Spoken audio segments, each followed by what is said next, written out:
Zala came into my life 4 years ago. I took her from hospital when she was 2 days old, and my sister was unable to care for her, so I took her instead of her going into foster care. And I guess it's been a kind of a long but fast 4 years, and I haven't looked back ever since.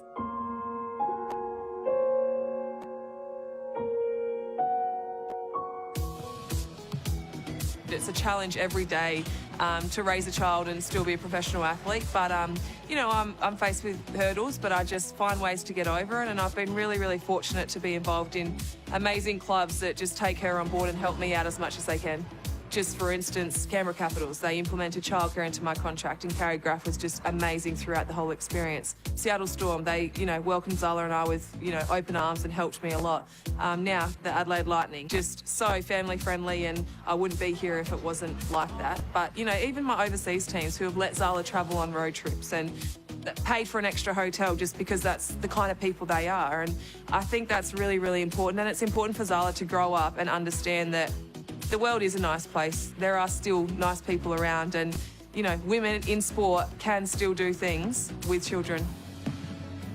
Taking Zala was an easy choice for me, I guess, and, I didn't have time to prepare, but taking her kind of just made me realise that there is so much more to life than basketball. And as soon as I took her, my priorities changed. And yes, basketball is my job and I take it very seriously, but Zala is my number one. And I guess that was the biggest difference and the biggest change that I had once I took her on, that basketball was no longer, the love of my life. Zala was.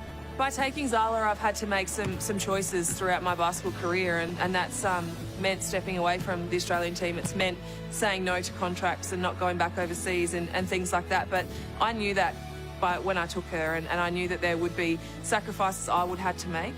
But, I look back now and I think if I had ever let her go into foster care, I would have never been able to live with myself. Look. Proper kiss.